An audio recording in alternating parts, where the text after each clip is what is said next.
안녕하십니까. 오늘부터 사회복지 정책론을 강의하게 된 서대석입니다. 반갑습니다. 여러분들이 지금 그 사회복지 정책론을 비롯해서 상당히 많은 과목을 공부를 하고 계시는데요. 다른 과목에 비해서 조금 그 난이도가 좀 있는 과목이 정책론입니다. 그래서 우리가 앞으로 이제 쭉 공부를 하실 텐데, 그에 앞서서 간단하게 제가 뭐 기출 경향이라든가 그리고 과목의 특성, 앞으로 어떻게 공부를 하시는 것이 좋을지 뭐 이러한 부분들을 간단하게 설명드리는 시간을 갖도록 하겠습니다. 우선 첫 번째로 사회복지 정책론 과목의 특성을 좀 4가지로 요약을 하도록 하겠습니다. 그 학교에서 공부를 하셨겠지만 정책론은 사실 정치학과 경제학이 이렇게 결합된 과목입니다. 다른 사회복지 과목에 비해서 다소 좀 이렇게 어려운 용어들이 많이 나오기 때문에 어렵게 느끼는 것이죠. 그래서 여러분들이 그 좋은 점수를 받으시려면 일단은 개념을 이해를 하셔야 됩니다. 정치학과 경제학에 관련된 개념들을 이해하시는 것이 가장 중요하기 때문에 그런 부분들을 좀 유념하셔야 되겠고요.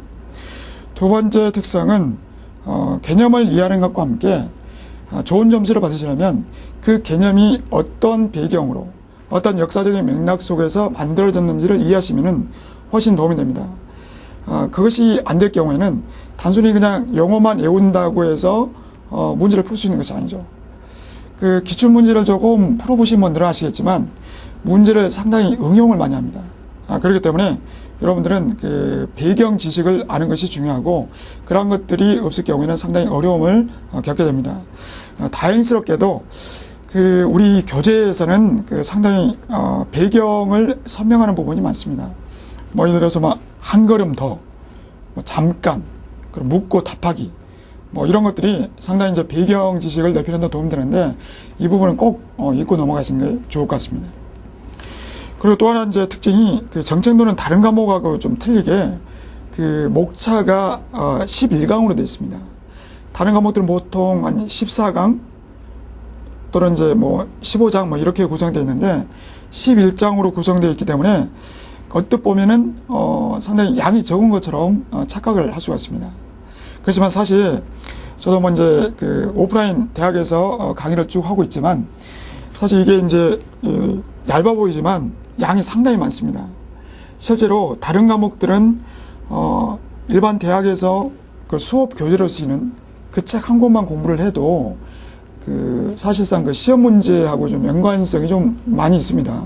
그렇지만 이제 정책론 같은 경우에는 그 일반 대학에서 쓰는 교재를 한 서너 권 정도로 합쳐야 이 내용을 이제 담을 수가 있는 것이죠. 그렇기 때문에 그 11장이지만 상당히 양이 많다. 그리고 공부를 해야 될 부분들이 많다라는 것을 여러분들이 아셔야 되겠고요.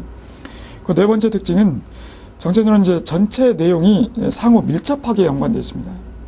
목차를 이제 보시면 아시겠지만 1장부터 11장 그리고 이제 1장부터 5장까지는 기본적인 이론 중심이고 그리고 이제 6장부터 11장까지는 이제 사회보장 뭐 예를 들어서 4대 보험이라든가 공공부조 이런 부분이 되어 있기 때문에 그 일단 이제 크게 구분이 되긴 합니다만은 요즘 그 시험 경향이 단답형으로 어떤 특정 부분만 알아도 풀 수 있는 그런 것이 아니라 이 상호 연관됐다는 것이죠.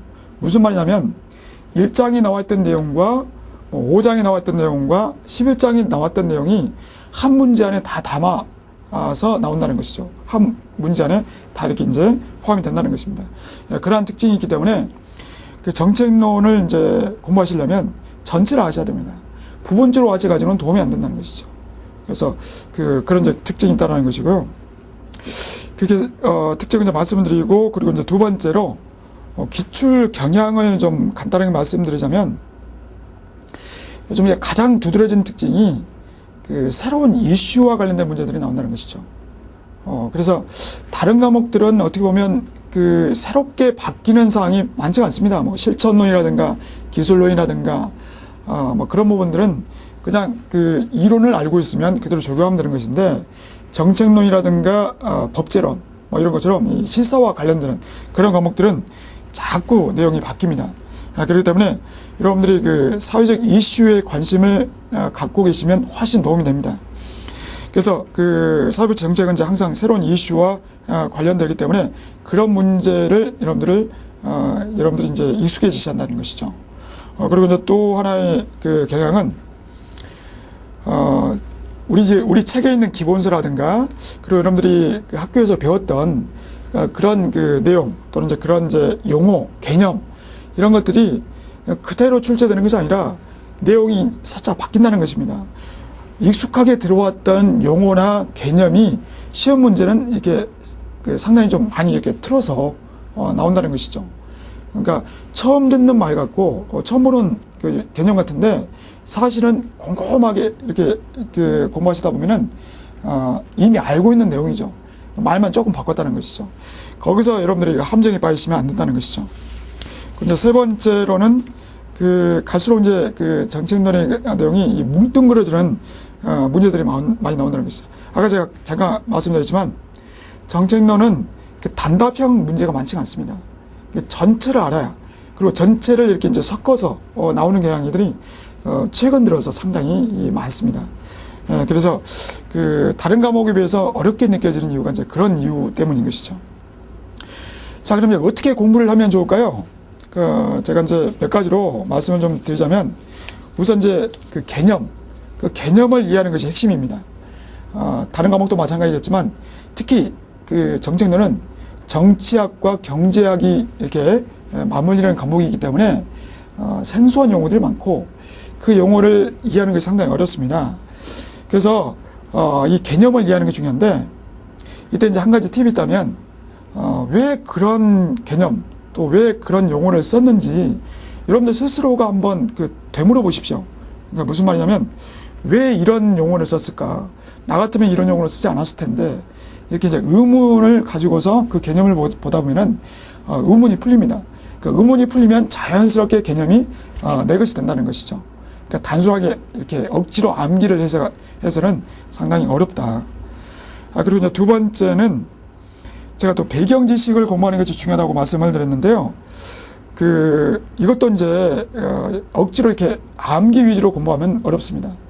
차라리 여러분들이 그 내용을 공부하다가 또는 문제를 풀다가 잘 이해가 안 간다. 그러시면은 참고 도서를 한번 찾아보십시오.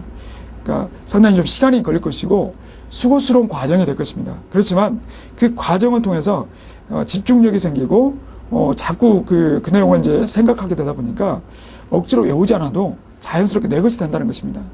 그러니까 수업 시간에 여러분들 이제 일반 대학에서 공부하셨던 그 교재를 한번 찾아보는 과정, 이것이 오히려 그 시간을 절약할 수 있는 방법이 될 수가 있다. 그 세 번째는 공부할 양이 많지만 거기에도 이제 빈틈은 있습니다. 무슨 말이냐면 교재에는 이제 나와 있지 않지만 지금까지 한 번도 출제되지 않는 부분들이 있다라는 것이죠. 우리 책도 이제 제가 이제 그런 부분들을 짚고 넘어가겠습니다만은 사실 이 기본서에는 꾸준하게 제가 뭐 사실 거의 3회 때부터 이 나눔의 집 교재를 봐왔습니다만은 계속 교재에 나와 있습니다. 그런데 한 번도 출제가 안 되는 경우가 있어요. 이제 그런 경우에는 어떻게 해야 되느냐? 이런 말씀 드려서 여러분들이 어떻게 생각할지 모르겠지만 과감하게 건너뛰시라는 것입니다. 지금까지 시험을 총 9번 보지 않았습니까? 9번 보는 동안 한 번도 출제가 되지 않았다. 그 얘기는 앞으로도 출제 가능성이 별로 없다는 이야기입니다. 그렇기 때문에 그런 부분들을 과감하게 건너뛰는 것이 좋고요. 그 다음 네 번째로는 정책론 문제는 이제 전체 내용이 한 묶음으로 연결됐다고 제가 말씀을 드렸는데요. 여기서 중요한 것은 이제 정체적인 맥락을 이해하는 것이 중요합니다. 그러니까 처음에 공부할 때는 막 이렇게 집중적으로 이렇게 파고들기보다는 일단은 이 창문을 한번 이렇게 편하게 한번 읽어보시기 바랍니다. 전체 내용이 어떤 것들이 있는지, 학교에서 배웠던 내용들만 있는지, 아니면 추가적인 것이 있는지, 뭐 이런 것들을 기본적으로 알고 있는 것이 도움이 됩니다. 그렇기 때문에 여러분들이 한번 쭉 읽어보시고 이제 두 번째 볼 때 아주 집중적으로 파고드셔야 됩니다.